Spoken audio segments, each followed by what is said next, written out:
Welcome into a live edition of Believe in Commanders podcast. Scott Jackson, Anthony Armstrong with you here.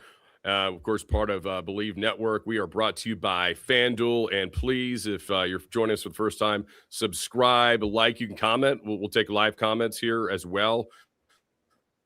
Obviously, today, Commanders parting ways with not only Joe Whitt, which everybody assumed was going to happen anyway, but obviously Kliff Kingsbury as well. And Anthony, you and I had scheduled today's podcast after Dan Quinn and Adam Peters. So we're going to play a little game of what they said, what they mean. But we don't have to play that anymore because there was a lot of people reading between the lines last night thinking, boy, they didn't really give a real strong endorsement to Kliff Kingsbury. And there was a reason for that because of what was going to happen today.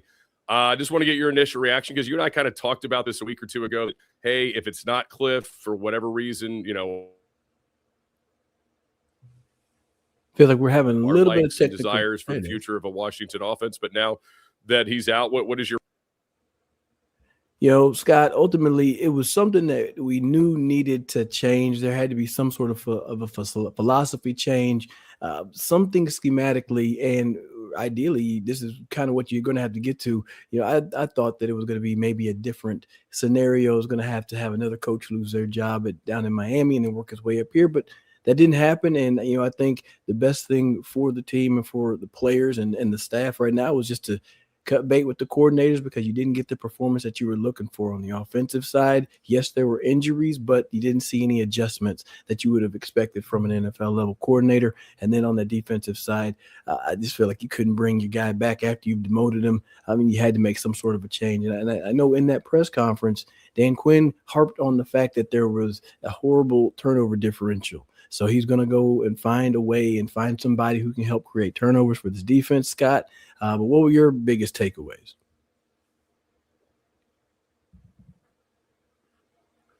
Well, I mean, there was rumblings on Sunday, that this could happen, right? There was some type of maybe, and the Commanders, I think there was maybe some feeling that he didn't do the best things to keep the quarterback, out of harm's way, right? With the way they called games. You and I have talked about some of the frustration when you were down to a lot of backups, like the insistence on still dropping the quarterback back too often when clearly that wasn't working and you were better off trying to run the football, shorten the game, keep your defense on the sideline, these type of things. So I could understand where that was coming from. The weird, ironic part of all this is I thought the last two games with the third string quarterback, Kliff Kingsbury, called the game essentially the way he should have been calling it throughout a lot of parts of the season. And then, obviously for them, it was a little bit too late. And I know this is, the way Adam Peters made it very clear yesterday, this is clearly whatever happens in the staff is a Dan Quinn decision. But the way Adam Peters described the offense that he would like to see in Washington in the future sure seemed like a guy who's got a pretty strong opinion about it, who also happens to hold the general manager's title. And he basically described the San Francisco 49ers offense to us, right? Like that's basically what he said. Yeah, and he mentioned looking for young, explosive, fast players. And, that kind of helps you kind of decide which way you're going to go that way. And then you're going to have an offensive coordinator that will be able to utilize those type of players that you want to bring in. I think that, we asked for creativity. And I think that's what AP probably wants to see, right? There's a lot of statistics about just the limited amount of route tree that Terry McLaurin runs. You've got a hell of a player in Terry. You got to get him the ball multiple ways and multiple locations on the field. So it's going to be really interesting, how they move forward, because then, this is one of the things makes you think, does he believe in the players more, right? Like his draft picks, like a Ben Sinnott. Right. He's like, hey, you had us choose him, right? You had us choose him, but in the same instance, like now, is the new guy going to be able to utilize him more? So it's going to be interesting to see just what happens with the positions and with how the roster plays out. Sky, just how you make the move at coordinator. I think you have to hurry up and do something, right? You have to make that decision quick. You don't want that to linger on because now you can get somebody else in here and you turn your attention to the free agency, turn your attention to the draft. See who else you want to add right there, Scott. You like to think that when you make a move like this, you already have like that short list in the drawers they used to always say back in the old days that you're ready to fire off. You have like a person or persons in mind for this. there are some interesting names out there. Clearly, we'll get to some of those. Defensively, there's some great names out there right now, more so than the offense. I don't think your guy McDaniels is going to be available, but, stranger things have happened. But that would be certainly a great choice if it were to happen. Here's one on the comment line. I think this is from Marcus, who says Kliff's play calling was uneven and JD5 could thrive under a center offense. Yeah. I mean, I think you could see that for sure. Yeah. And again, we saw a lot of under center offense after JD got hurt. Yeah. Oddly enough, I haven't looked at the list of the potential coordinators, and I know that's going to slowly build up. If you have anybody, please feel free to share. But my initial thought was you're going to have to find somebody that's been either with Adam Peters in some regard, or he's going to fall inside of that Shanahan tree. Like, it's going to be from the Rams, from the 49ers, maybe from the Dolphins staff, hell, maybe even from up there in Green Bay a little bit, but somebody that's familiar with how that offense is ran. I think that's who you're going to be looking towards. I'm not even sure what name that could be, but you let me know what you've seen on the list. Well, some of the names that are already out there, clearly, Kevin Stefanski, but he's probably going to get a head coaching job the way it's looking right now with as many vacancies as there are. Brian Daboll's come up. I don't know if there's really any connection between the two sides there. Maybe even in-house, right? Like, they've got Brian Johnson, I know, in Philadelphia, didn't go great, but he's been there the last couple of years. Anthony Lynn's got experience. Maybe that's not the most exciting thing for people, but he is a run-first kind of guy. He's the guy who's the run coordinator for this offense the last couple of years. I think, you'll hear guys' name just got fired and was part of the staff. Tommy Rees has always been kind of a hot name. Remember Notre Dame? He was there, right? I mean, like all the Kubiaks at some point or another. And you find these guys that are, like you just mentioned, that maybe work in staffs that aren't getting like the full play calling role right now. Like the guy in Jacksonville, obviously Liam Cohn calls the plays, but Grant Odinsky is a guy whose name's been coming up in a lot of jobs. Maybe somebody like that who isn't getting all the play calling roles out there will have an opportunity somewhere. And I think in San Francisco, it is another Kubiak, isn't it? That is there, that doesn't call plays, that works under Kyle. So, there's always those kind of options as well.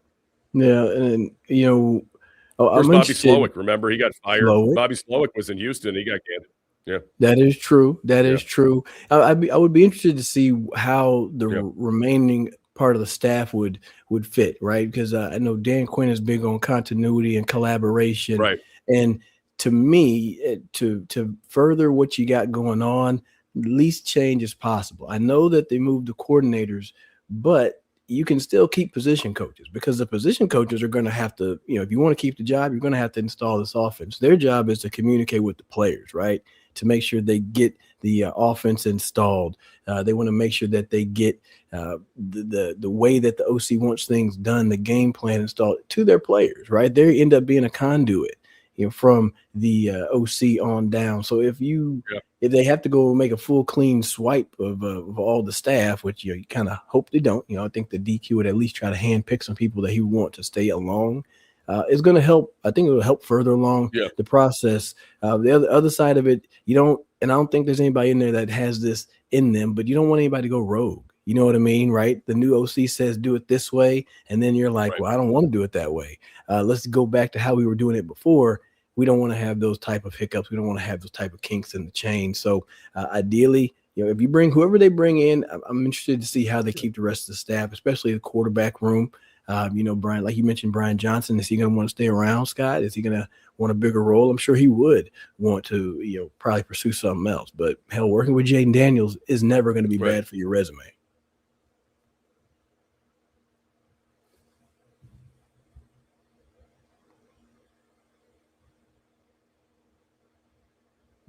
Right.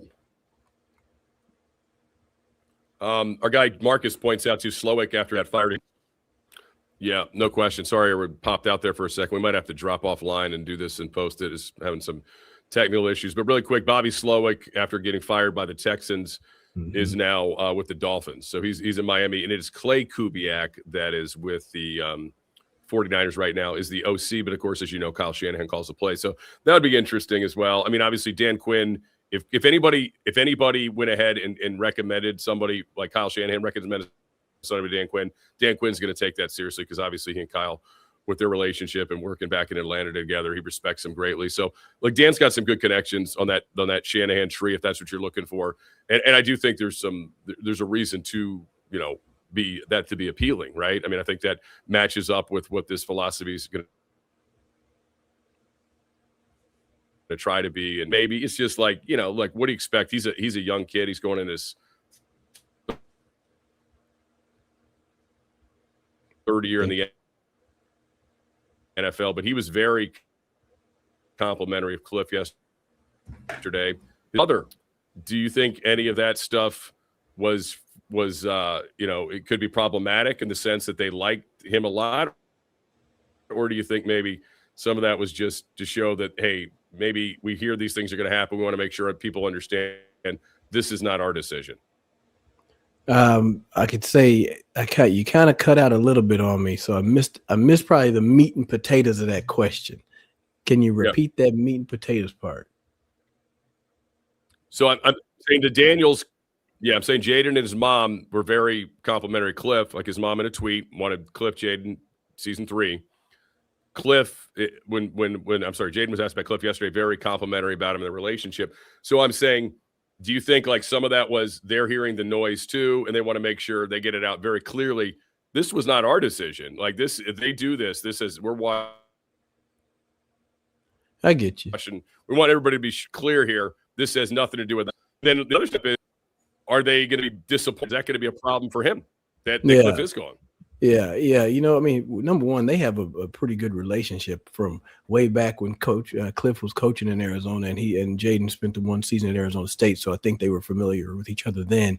But I think that it's only right. You got to pay respect to your OC. He's the guy that brought you in and kind of got you started. I mean, he had 7 Pepsi Rookie of the Week awards because of that offense right there. So you got to pay respect, right? You don't want to be that guy that's trying to burn bridges or say something while somebody's walking out of the door. That's not in his character, and that's not what I would expect from Jaden. But you got to pay respect. I mean, sometimes the relationships fail. The offense stalls. It gets a little moldy, and you got to change some things up. But this much, you have a perennial talent. You have a franchise quarterback in Jay Daniels. You got to quickly make sure you put the best system and players and coaches around him to get the most success. Scott, what about on that defensive side? Who we got over there? Let's see what you just got a message to.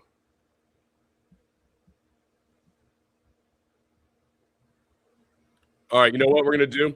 Let's do this. We'll talk about the defense, but you're going to have to find us because we're going to have to wrap this up, the live thing, the little wonk. I don't want to. Yeah, totally understand. We'll wrap it.